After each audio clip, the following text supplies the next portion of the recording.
Hello everyone, we are here for preparation of Master Cadre Chemistry. Today our topic is chemical bonding and molecular structure. First of all, chemical bond. What is chemical bond? Chemical bond is an attractive force which holds together the different constituents, atoms, ions in different chemical species. For example, H and Cl. There is a force which holds H and Cl, that is called chemical bond.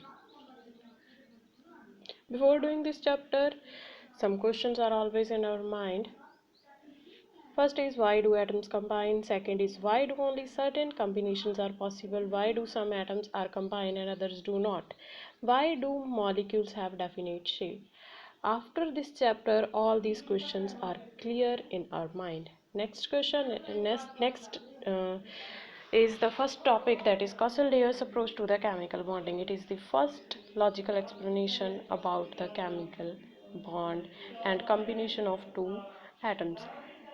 First point is, it was the first to provide some logical explanation about valence, which was based on inertness of noble gas. Lewis pictured the atom in terms of positively charged kernel, that means nucleus plus inner electrons. All atoms want to complete their octet to achieve the noble gas configuration. सारे atom अपनी noble gas configuration ਨੂੰ achieve ਕਰਦੇ ਆ ਤੇ ਆਪਦੇ octet ਨੂੰ complete ਕਰਦੇ ਆ. Next is, for example, hydrogen is having one electron, that means 1s1, and it want to complete their two electrons and it gains one electron from other atom. For example, ਜੇ ਇਹਨੇ hydrogen gas ਦੀ preparation ਕਰਨੀ ਹੋਏ, ਇਸ two ਹਾਈਡਰੋਜਨਸ combine ਕਰਦੇ ਆ ਆਪਸ 'ਚ, hydrogen plus hydrogen, ਤਾਂ ਕੀ ਹੁੰਦਾ, ਇਹ ਆਪਣੇ ਇੱਕ ਇੱਕ ਇਲੈਕਟ੍ਰੋਨ ਨੂੰ ਇੱਕ ਦੂਜੇ ਦੇ ਨਾਲ ਸ਼ੇਅਰ ਕਰ ਲੈਂਦੇ ਆ.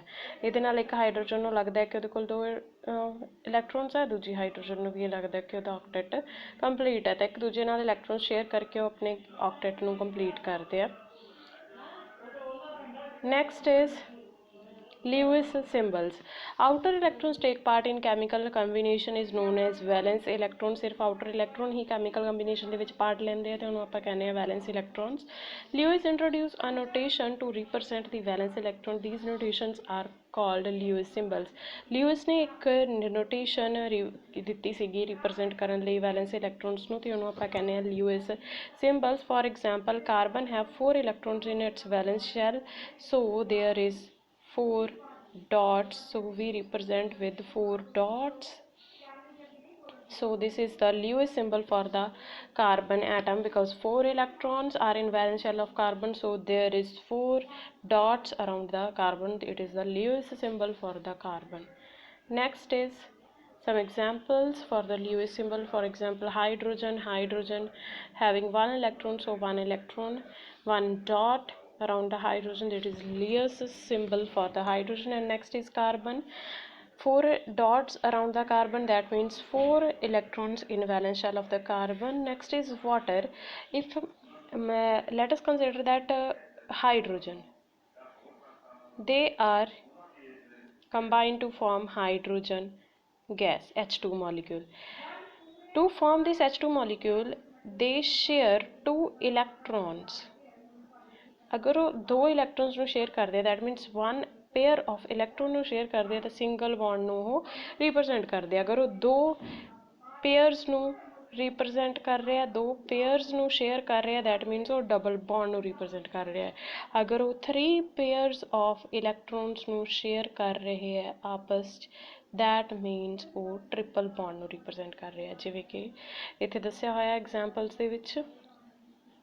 ਫॉर एग्जांपल वाटर ऑक्सीजन ਤੇ हाइड्रोजन ਦੇ ਵਿੱਚ ਸਿੰਗਲ ਬੌਂਡ ਹੈ, ਸੋ ਇੱਥੇ ਇੱਕ ਪੇਅਰ ਆਫ ਇਲੈਕਟ੍ਰੋਨ ਨੂੰ ਸ਼ੇਅਰ ਕੀਤਾ ਗਿਆ, ਮਤਲਬ 2 ਇਲੈਕਟ੍ਰੋਨਸ ਨੂੰ ਸ਼ੇਅਰ ਕੀਤਾ ਗਿਆ, ਐਂਡ ਇੱਥੇ ਵੀ.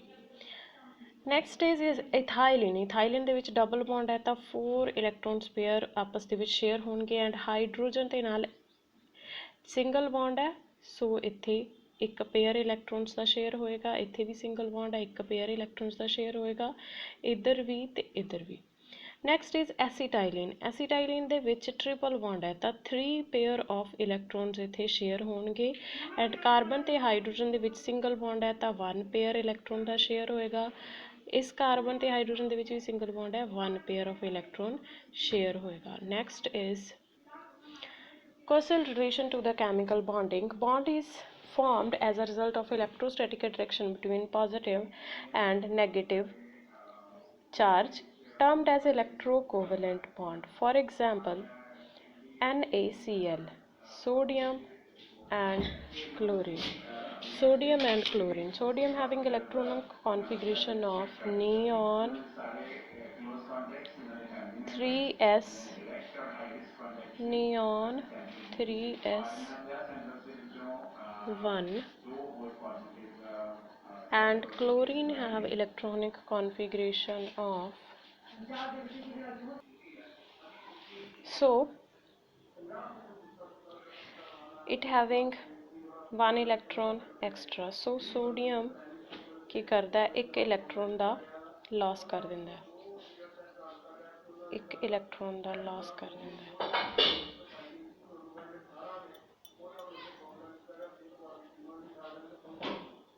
ਸੋਡੀਅਮ ਕੀ ਕਰਦਾ ਹੈ, ਇੱਕ ਇਲੈਕਟ੍ਰੋਨ ਦਾ ਲਾਸ ਕਰ ਦਿੰਦਾ ਹੈ। Na ਪੋਜ਼ਿਟਿਵ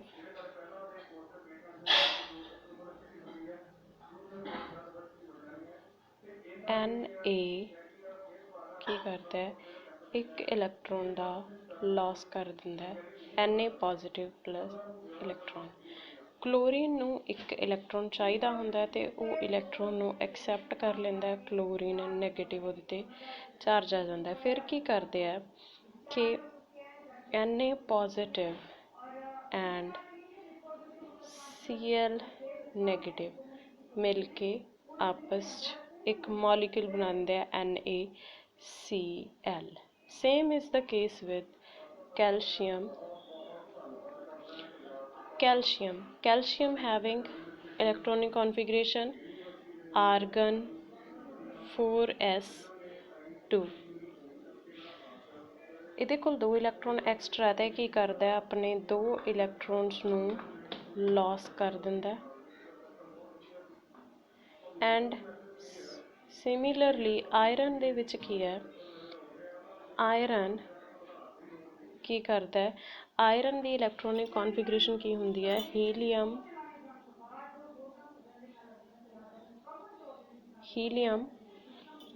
2s2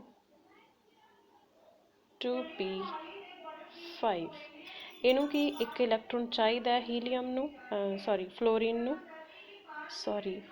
ਫਲੋਰੀਨ ਨੂੰ ਇੱਕ ਇਲੈਕਟ੍ਰੋਨ ਚਾਹੀਦਾ ਤਾਂ ਫਲੋਰੀਨ ਕੀ ਕਰਦਾ ਹੈ, ਇੱਕ ਇਲੈਕਟ੍ਰੋਨ ਨੂੰ ਗੇਨ ਕਰ ਲੈਂਦਾ ਤਾਂ ਇਹਦੇ 'ਤੇ ਕੀ ਆਉਂਦਾ ਹੈ, fluorine negative charge and calcium 2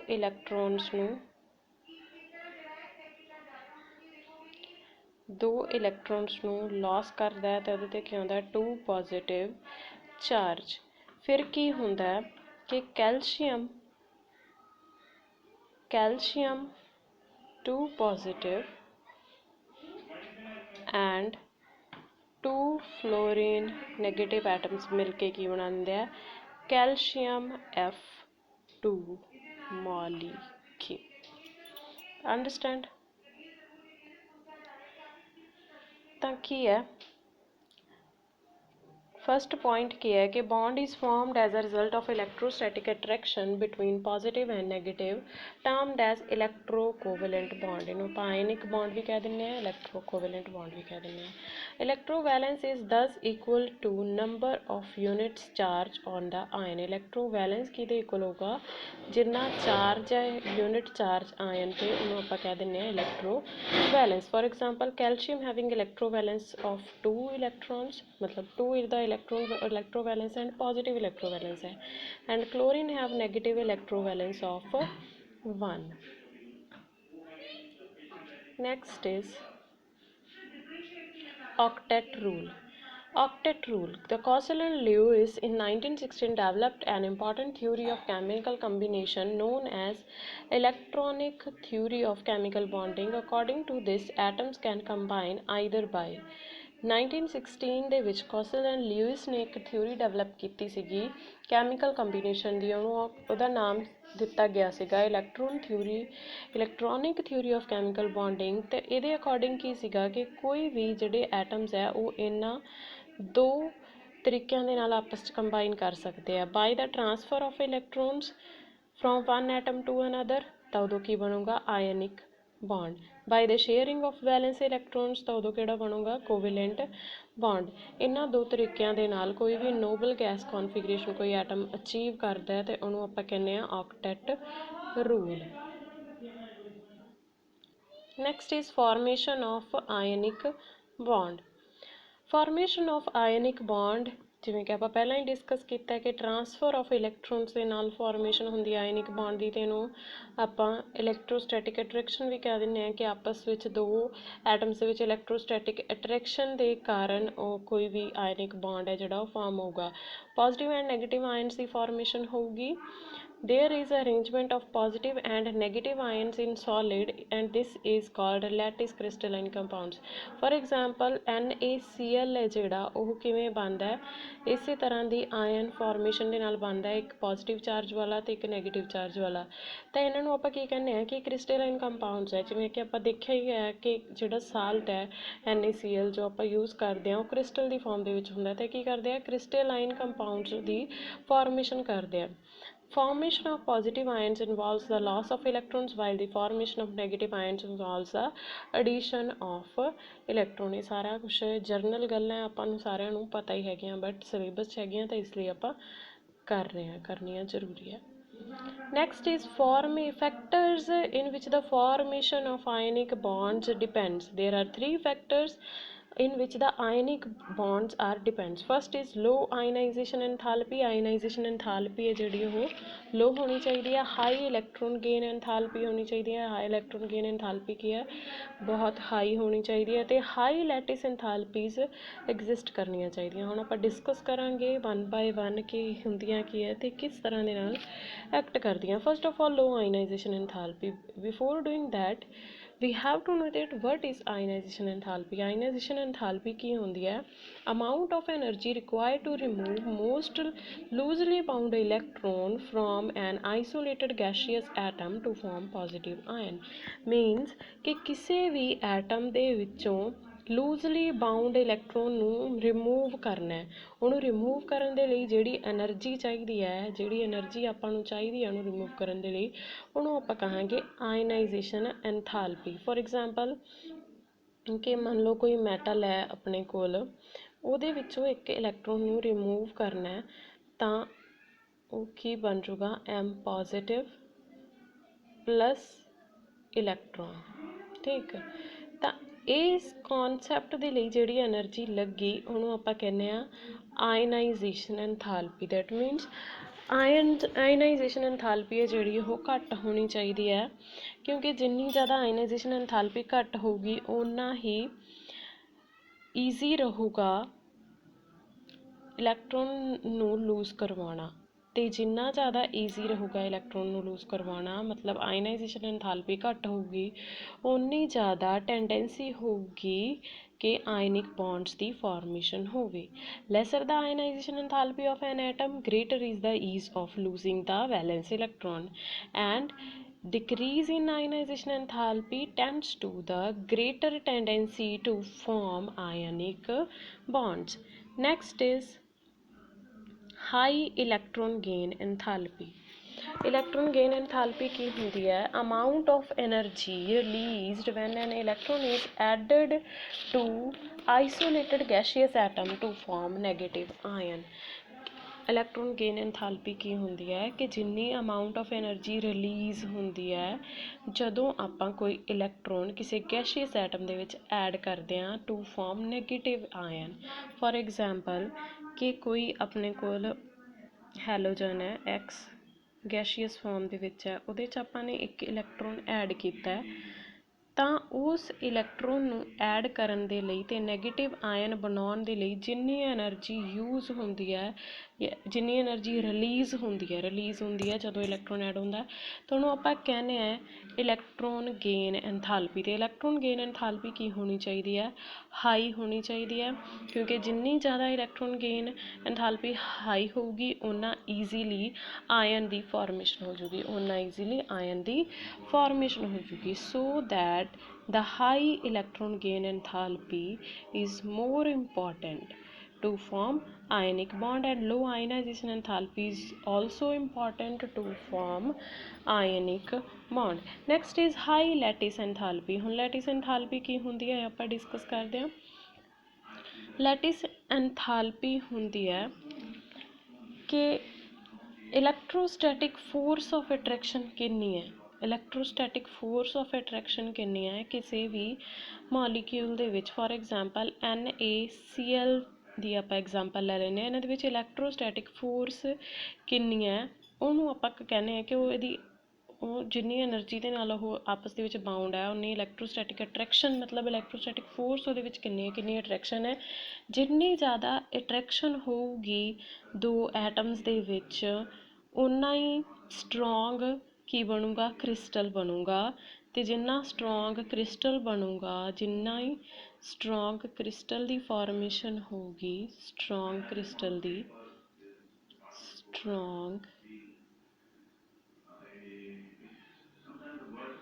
the formation ਹੋਊਗੀ, ਓਨੀ ਜ਼ਿਆਦਾ ਐਨਰਜੀ ਕੀ ਹੋਊਗੀ, ਰਿਲੀਜ਼ ਹੋਊਗੀ, ਓਨੀ ਜ਼ਿਆਦਾ ਐਨਰਜੀ ਰਿਲੀਜ਼ ਹੋਊਗੀ। ਜਿੰਨੀ ਐਨਰਜੀ ਰਿਲੀਜ਼ ਹੋਊਗੀ ਤਾਂ ਆਪਾਂ ਉਹਨੂੰ ਕਹਿ ਦਿੰਦੇ ਹਾਂ, ਜਿੰਨੀ ਐਨਰਜੀ ਰਿਲੀਜ਼ ਹੁੰਦੀ ਹੈ ਉਹਨੂੰ ਆਪਾਂ ਕਹਿ ਦਿੰਦੇ ਹਾਂ ਕਿ ਉਹ ਲੈਟਿਸ ਐਂਥੈਲਪੀ ਹੈ। ਅਤੇ ਜਿੰਨੀ ਜ਼ਿਆਦਾ ਐਨਰਜੀ ਲੋ ਹੁੰਦੀ ਹੈ ਆਪਾਂ ਮੰਨ ਕੇ ਚੱਲਦੇ ਹਾਂ ਕਿ ਉਨੀ ਹੀ ਕੋਈ ਚੀਜ਼ ਹੈ ਜਿਹੜੀ ਉਹ ਸਟੇਬਲ ਹੁੰਦੀ ਹੈ। ਅੰਡਰਸਟੈਂਡ। ਹੁਣ ਜੇ ਲੈਟਿਸ ਐਂਥੈਲਪੀ ਵਧੂਗੀ, ਲੈਟਿਸ ਐਂਥੈਲਪੀ ਇਨਕਰੀਜ਼ ਹੋਊਗੀ ਤਾਂ ਕੀ ਹੋਊਗਾ, ਈਜ਼ੀਲੀ ਫਾਰਮੇਸ਼ਨ ਹੋਊਗੀ ਆਇਨਿਕ ਕੰਪਾਊਂਡਸ ਦੀ। Understand. Next is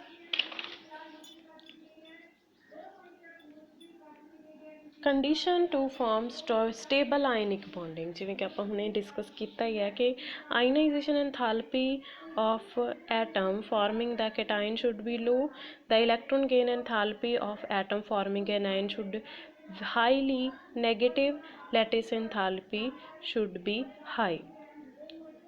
Next is factors affecting the lattice enthalpy. lattice enthalpy ਨੂੰ ਕਿਹੜੇ factors affect ਕਰਦੇ ਆ? ਸਿਰਫ ਦੋ ਹੀ factors ਆ ਜਿਹੜੇ lattice enthalpy ਨੂੰ affect ਕਰਦੇ ਆ। First is size of ion and second is charge on the ion. Size of ion, small the size of ion, less the internuclear distance, so interionic attractions are high, so the lattice enthalpy will also be large. Size ਜਿੰਨਾ ਜ਼ਿਆਦਾ small ਹੋਊਗਾ ion ਦਾ ਉਨੀ ਜ਼ਿਆਦਾ ਲੈਸ ਇੰਟਰਨਿਊਕਲੀਅਰ distance ਹੋਊਗਾ, ਜਿੰਨਾ ਇੰਟਰਨਿਊਕਲੀਅਰ distance ਘੱਟ ਹੋਊਗਾ ਉਨੀ ਇੰਟਰ ਆਇਨਿਕ ਅਟਰੈਕਸ਼ਨਸ ਜ਼ਿਆਦਾ ਹੋਣਗੀਆਂ, ਜਿੰਨੀਆਂ ਇੰਟਰ ਆਇਨਿਕ ਅਟਰੈਕਸ਼ਨਸ ਹਾਈ ਹੋਣਗੀਆਂ ਉਨਾ ਹੀ ਐਂਥੈਲਪੀ ਹੈ ਜਿਹੜੀ ਲੈਟਿਸ ਐਂਥੈਲਪੀ ਉਹ ਹਾਈ ਹੋਊਗੀ। Charge on the ion, charge on the ion ਜਿੰਨਾ ਚਾਰਜ ਜ਼ਿਆਦਾ ਹੋਊਗਾ ਉਨੀ ਅਟਰੈਕਟਿਵ ਫੋਰਸਿਸ ਜ਼ਿਆਦਾ ਹੋਣਗੀਆਂ ਦੋਨੋਂ ਆਇਨਸ ਦੇ ਵਿੱਚ, ਸੋ ਦਾ ਲੈਟਿਸ ਐਂਥੈਲਪੀ ਕੀ ਹੋਊਗੀ,